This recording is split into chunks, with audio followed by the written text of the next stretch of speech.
Hi everyone, it's Heidi again here. I know that my other videos cut out. Listen, I'm no editor or anything, and I don't know that I'm going to take time into doing that, but I know it cut out. My purpose of doing this is to help members. I trust no one. I trusted no one. And unfortunately, and as sad as it became, I found sometimes I didn't trust the union. I did in the end find someone that I respected who did their job fantastically and is with the union. So I was accused of shopping union members. Accuse me all day long if you want, but if I know right away if you're someone who is able to assist me or not, and if you're not, I'm sorry, I'm not gonna just stay with you because I called you once. So that is just kind of like my own personal experience and opinion of that. But today I wanted to talk to you guys about harassment complaints. Who is walking you through how to do a harassment complaint? And we all know, like, the last thing I want to do is show up at work and ask somebody, where am I going to find the forms? How do I fill them out? It's just not going to happen. So I wanted to let you guys know there is a form, 3919E. So it's a RCMP GRC 3919E. That's what it always was. Maybe it's changed. And if you can't find that form, because I don't think it's on InfoWeb, if I remember correctly, it might have been somewhere else that I was able to find that. If you cannot find the form, I would reach out to OCHC, or it might be even now OCGH, but it's the Office of the Coordination of Harassment Complaints. RCMP.office harassment, and then it's in brackets in French, and then it says GRC at rcmp-grc.gc.ca. So at least if you put in the acronym, I'm sure you can Google and come up with their address. So OCHC, Office for the Coordination of Harassment Complaints, and ask them to send you a form that you would complete to file a harassment complaint. So on the harassment complaint form, have you attempted to address this situation informally? So they try and get people to do a mediation session. I think they'll even bring in someone. That's up to you if you decide to do that or not. But you can say yes or no. I think that's called like the RCMP process. And then the respondent is the person you are accusing of the harassing behavior. Okay, it's the respondent. And then it will ask you just some tick questions, yes or no, yes or no, yes or no. And then your complaint, you can put your HERMIS, your regimental number, your name, the division of where you work, phone number, how they can contact you, and then the respondent that you have the party against. You also have the opportunity to put in there a representative for yourself. So maybe you do have a union member, or you just want them CC'd on information, you can put their name. Okay, so then it's going to ask for a summary of the incident, literally point form.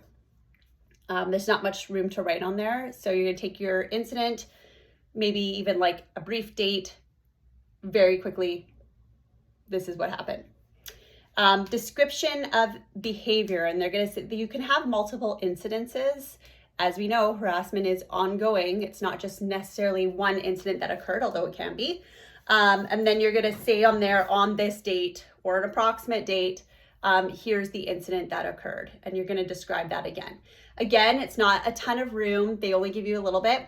And then you're going to put, if anyone witnessed that, you're going to put their names in there as well, along with their email address or contact information. Then you can go on to behavior, describe behavior 2, if there was another incident, and 3, and you can add incidences of each one. And each time they're going to ask you for any witnesses of those ones. And then in the end, you can actually add a PDF, your own, where you type up and basically describe the incident. And you can send all that into the Office of Coordination of Harassment. And then you're going to sign and date that, and you just email it to them. So you can do this from home. You can just ask them for the forms and you can complete it that way. So what's going to happen is there's 5 elements to create harassment, okay? Did the respondents behave in an improper and offensive manner that may include objectionable acts, comments, or display, or acts of intimidation, or threats, or acts, comments, or displays in relation to a prohibited ground of discrimination under the Canadian human rights? What are your Canadian human rights? We should know these. None of us do. Family status, sex, oh my goodness, disability. Look them up. There's tons of grounds. And then the next one was the behavior directed at the complainant. So remember, respondent is the person you're saying who did the harassment. You yourself, who is making the complaint, is the complainant. So was the behavior directed at you? Needs to be. These 5 elements need to be checked off. Does the complainant indicate that they were offended or harmed, including the feeling of being demeaned, belittled, personally humiliated or embarrassed, intimidated, or threatened? When you are writing about the incident that occurred, you need to describe how you felt in that. That is the hardest thing for a police officer to do, I think, in my own opinion, is to describe our feelings. The last thing I want to do is talk about my feelings. And there are some words here that you can use. Did you feel belittled? I felt belittled. I felt personally humiliated when this happened. I was embarrassed. I felt intimidated. I felt threatened. And you're going to describe those. And then, should the respondent have known or reasonably ought to have known that such behavior would cause offense or harm? You're going to say, I believe this person ought to have known that due to what? At work, we have to take harassment courses online, and this is one of the things that they talk about. Or, any reasonable person would know that this is offensive. It's one of our human rights, something along those lines. Did the behavior occur in the workplace or at any location or any event related to work, including while on travel status, at a conference where attendance is sponsored by the employer, at an employer-sponsored training activity, information sessions, and at an employer-sponsored events, including social events? So did it happen at work? So you have to write these 5 elements to have harassment to be seen as occurred. So make sure when you are writing your complaint, write to your 5 elements. If you are harassed, make sure you make those points and explain to them why you believe those 5 elements were met. Okay, so then so I have to admit, I'm not the most up to date with this new process with ICMP, but okay, so when you send it off, they will, OCGA or OCG, whatever their abbreviation is, they are going to decide. It kind of goes to a reviewer to see if they feel that elements of harassment did occur. And if that happened, then they're going to approve it to basically the next step. They're super helpful. So if you find like, I'm struggling, I don't really understand how to write this forms, and give them a call, and they are able to assist. I found trustworthy.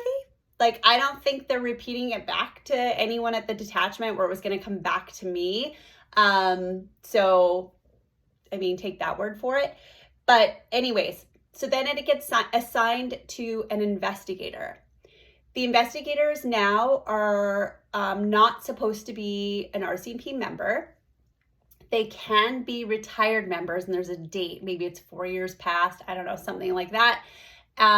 They can be from another police organization that's retired. It could just be some regular civilian that has nothing to do with policing and knows nothing about policing. It could be a lawyer.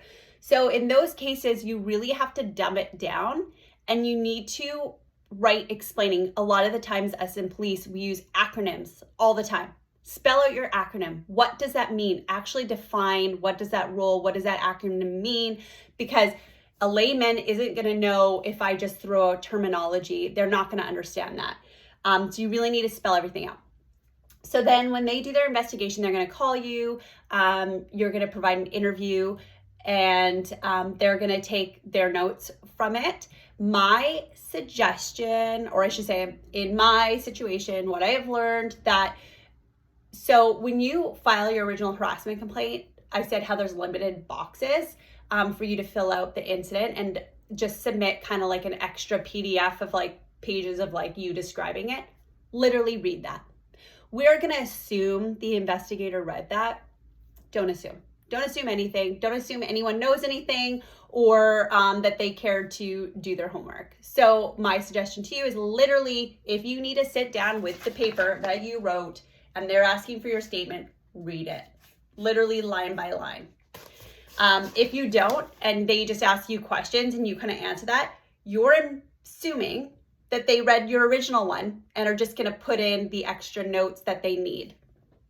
Don't do that. So that's just my suggestion. Okay, so then they're going to then contact any people that you gave as witnesses. They're going to contact the respondent party for them to give their side. And then you're going to receive a preliminary investigation report. That's going to come to you, and they don't give names. It's like PP, your RP, and that's how you guys are described. And it's going to be witness 1, witness 2, witness 3. So it's like the most confusing thing that you can read, like PP said to RP, and RP replied back, and witness 1 said. So keep that in mind. And sometimes you can get a vibe from reading that as to which way they're leaning towards. And you have an opportunity to provide a rebuttal, and you're gonna write, it's gonna be written, you're gonna submit that to them because you're gonna rebut maybe like some of the things. Maybe the respondent said things that you're like, that's not even true, or no, let me explain that portion of it, or something like that. So then you're gonna sit down and you're going to write out that. And honestly, the way it usually comes is kind of like line by line. You might literally want to go on line 2, on line 5, they said this, and then provide your rebuttal. I know it seems ridiculous, but that's what you need to do. And again, spell out for them, here are the 5 elements of harassment. They have been met. Here's how. Okay. So then from there, it goes to the decision maker. The decision maker is a police officer. Surprise. Anyways, so your decision maker is going to make a decision if they believed harassment occurred or did not occur. So if harassment occurs, what happens is all they do is they basically send this is my understanding, okay? Again, my opinion on this, they send information to the RCMP saying, we believe this occurred. I don't even think they give the respondent's name. I think that's all confidential. And then they just say, we think that this watch can use more training on harassment, or I don't know, appropriate behaviors of supervisors, or what's your job as a supervisor. And then it's the RCMP's discretion to, I think, maybe inquire as to who the person was, or maybe they do give that name to them, to someone really high up, and say it's your discretion too. So we can all agree that if they have, if you won your harassment, that they obviously are against something within the RCMP. So are you going to serve them a code, send them for more training? What is their disciplinary action? Guess what? You don't get to know. So that's great, right? You don't get to know what their disciplinary action was after you just experienced the harassment. And even if you win, hope you feel your victory, because hopefully that filled your bucket. You're not going to know what happened to them. The next thing is, if you do not win that, you can actually appeal it. So it actually, I think it says on there like it's a final, but that's not accurate. You can appeal it, and oh my goodness, it's gonna slip my mind right now, so I might have to do another video on it. And it's through, I think, the federal courts. You have to put in an injunction. Maybe I'm not saying that right, but anyways, you can appeal it that way. And I do know people that have appealed and gone the really long route there and won. So again, won what? What did you win? Do you feel good about yourself now that you can say, like, see, I told you he harassed me or she harassed me, or I don't know. I think you have to find peace within yourself there. But my suggestion would be, okay, so this stuff here, union can help you as well. And you can, like I said, you can put a union's person down there to get assistance. But you can appeal. So I did want you guys to know that that's something that's not talked about. I don't even know that all union members, union representatives know that you can appeal. So again, maybe I should do a video on that, because I should probably find that. So some things that I found helpful. Notes. Okay, so have you ever heard, I've always, like, working, I've heard people say this, like, watch out for that person. They write in their notebook. Did you say something? Were they writing in their notebook? Because people take notes maybe of like what just happened at work, and they write it in their notebook. Your RCMP notebooks are RCMP property. So I don't know that that's where you should keep your notes if you are documenting. If you do, please take a photocopy of that, because I've heard many stories where people did that, and guess what? Their lockers got broken into by the RCMP and all their notebooks seized.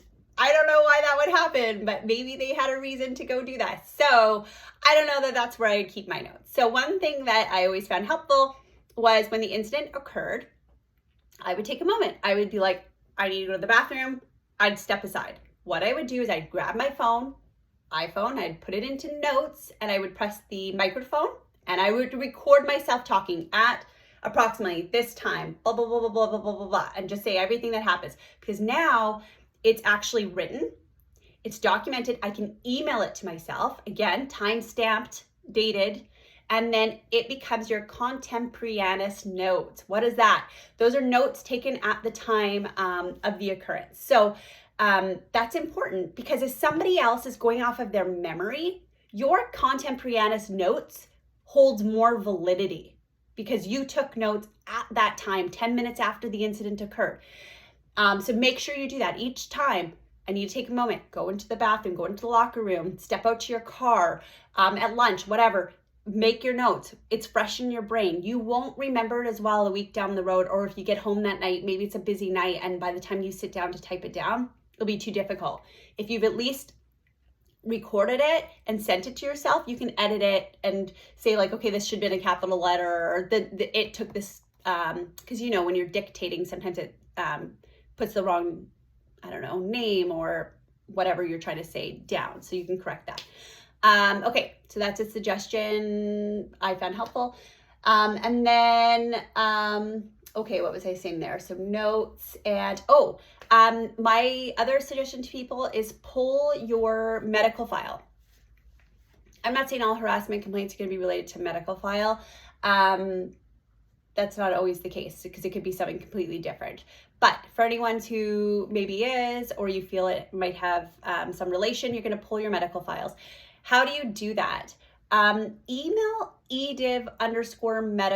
Okay, so I'm obviously an ediv, so yours would change. And then you can look that up, like how to get medical files. And then it's like, ours I think is ediv_medical file room at, and then I think it has the RCMP, blah, blah, blah. So I think it would be like that for each area. And then they'll reach back out to you. It will take a couple months, because they'll put together a crazy package. It's going to have like your depot information, your times on your pair, your medical records from when you joined the RCMP, all of your, oh gosh, what are they called? Our reviews that we get, annual reviews, any negative 1004s, any positive 1004s, all that kind of stuff is going to be held within your file. Also, what you can get in that, which is one point where I found super helpful, is you can get email communication, right? Emails from who? emails of anyone in the medical, so the nurses, the doctors, the DMAs, and anyone from the detachment who is sending them emails about you that, I don't know, so whoever that might be. So anyways, when you get emails, I'm going to hold it back so you can't read everything that's on there. They kind of come like this, and it's going to say, it's going to have from who sent it, the date they sent it, the time, to who it was to, the subject, and then it's their notes. And then it says like who put that information in there, and it's dated. This holds a lot of information. So if your harassment or anything like that is to do with anything medically or psychological, I don't know, even injuries that you might have had, maybe you broke your arm or something like that, and you feel like things aren't going your way or whatnot, it's helpful to get these and to read through it. Every time that the detachment talks to someone in health services, they actually need to fill out a form and they need to notify you. I have never in my life seen that form or ever been notified, and I can tell you for a fact that yes, they were contacting health services and I was never being notified of that. So please keep that in mind. They have to know, that's policy. You have to be notified. I can find that form as well, maybe at some point. I've never seen it, but I know it exists. Okay, so that was something huge. I wanted to tell people, pull your medical files. It will be very difficult to read if you have anything going on. It's gonna be hard, but it is helpful. The other thing is, if you think something's going on for harassment, you can serve everyone through Privacy Act. You're gonna email, let me see here, let me think here for Privacy Act. Gosh, I guess I'm gonna have to find you guys. Oh, I have a form here. Okay, so let's see if I've got an email on here. I think you can probably just Google Privacy Act, and this will just be on the web, and something will not at the office. I'm just talking about it in life, and you can come up with it. So the Office of the Privacy Commissioners of Canada, and you're going to apply on there, and you can say in there that you belong to the RCMP organization, et cetera, et cetera. You're going to fill out all those forms, and then you're going to say, I want all email, phone, recorded phone calls or notes that they took, text messages, and then you're going to name the people that you want. And what you're hoping to get is communication to prove what you think is going on, right? Okay, so here's the barriers there. So the Privacy Act, if they decide that yes, they agree and they're going to submit this, they're going to send the RCMP information and say, we want this. This person has requested their Privacy Act of all notes by this person, text messages related to them, emails related to them, and it's going to have a list. The person accountable to provide that information is the person you're asking. So it might actually be your respondent party that it is their responsibility to provide you all the emails that they talked about, maybe involving you, and all their notes and their text messages. Are you going to get them? I don't know. Okay. But you might have named like 6 people on that, and maybe someone will. Maybe someone's got something and they'll submit that to you. And now all of a sudden, you know it exists, but those people didn't send it to you. So then maybe now you're going to send a complaint to the Privacy Commission Board and you say, well, they're withholding information because I know it exists. And maybe they're going to say they deleted it so they don't have it. But maybe they do have it. And then maybe they'll get a little bit more. Also, there's a time on that. So I think it's like their backlog, maybe like 16 months. And if they're past that backlog, you can also file a complaint against statutory time limits for the Privacy Act. And if they're against that, you can win that case, and they'll consider it, like, say, well-founded, and then they go back again to the RCMP and they say, you have to provide all this information. My suggestion, or through my own experience, you really have to stay on top of people. Like, you have to be the person to stay on top of people. Don't expect other people to do their job. I hate to say that. you're not going to come across a bunch of people where you're like, wow, that person was so helpful. Sometimes that happens and people surprise you, but I just mean you're the only one who cares about what's happening to you and the incidences that are happening. So be that person. Take responsibility then if you want to follow through with all of this stuff. Be that person to follow up with people and hold people accountable, and make sure you do all that. So I hope you guys found this all helpful. I'm trying to think if there's anything else I can add there regarding harassment complaints. People aren't supposed to talk about them. So once you filed a harassment complaint, you are obliged to not speak about it or notify anyone that this is happening. But it's also the responsibility of the respondent party. So they'll be served essentially, like there's a harassment complaint against you. It is their job also not to talk about it. But let's be real. In my experience, people talk about it. You all of a sudden start hearing people talk about things and you're like, why are you talking about that? I was told that if we talk about it, we'll be served a code of conduct. I don't know, hold people responsible. That's all I can say is then file another complaint. Hey, they're talking about it. There's also something that's called, what's the word for it? When you file a harassment complaint and then retaliation and someone retaliates against you because of it, that is another thing. You contact the Office of Coordination and Appeal or wherever it is and say, they're trying to retaliate against me, here's what's happening, and they'll help walk you through that. Things you can ask for. You can ask to be moved attachments. You can ask to be moved watches. You can ask to be moved sections based on the things that are going on. So people are likely to listen if this stuff's happening. Okay, so hopefully that's helpful. And what else did I want to touch on there? Okay. The other thing's not going to be popular. I'm just going to share in my opinion. When anything harassment-wise is happening, I'll tell you, you're not in a good headspace. You are not usually emotionally doing well. It's tough. It has a physical, emotional toll, not only on you, on your family. I took time off. And it wasn't, I'm taking time off to write my harassment complaints. I am not doing well. I need to take a moment. I'm going to go see my doctor, and my doctor's going to decide if I should go to work that day or not. They maybe they'll write you off and say you need to take 10 days, 2 weeks. It takes 2 weeks to yourself, see if you can get into a psychologist. And then maybe in that time you are using that opportunity while you're off to get everything done so you can mentally then take a break and be like, okay, I've submitted it, it's done. I need to take a moment for myself and get myself right. Find a psychologist that, if you can, that helps members and understands the RCMP world. We're so unique and people don't understand. They'll be like, what? People can't do that? And it's like, well, the RCMP can, because they can. So do that. Anyways, thanks for tuning in. I really hope I'm here to help somebody. This is all I want is to help somebody. I just felt like I had never had anywhere to turn, no one to turn to, no one to help me, no one I trusted. I think it was just such a sad situation by the end. I just feel like, who can I trust? I just would never open my mouth to anybody. I just wouldn't. So I hope that I can gain your guys' trust.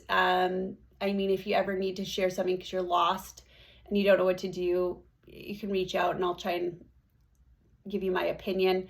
But I do just really want to help somebody. If you're struggling and today you're struggling and you're like, I don't know how I'm going to get up and go to work, and I don't know how I'm going to get up and go to work tomorrow, you can go see your doctor. Go see your doctor. Talk to them.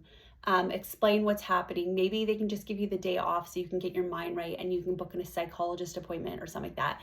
I do want to do future videos here on Veterans Affairs and stuff like that. So really to help people that way, but hopefully you guys found this helpful. Please like the video. I just want to know that people are watching. I don't know. Is anyone watching this? And then I'm being helpful. If you can subscribe, it just lets me know I'm not doing this for just the 3 people that are on there, that somebody's actually finding this useful. If you have any questions or you want me to go more into detail in something, just ask and I'll do my best. Anyways, have a great day.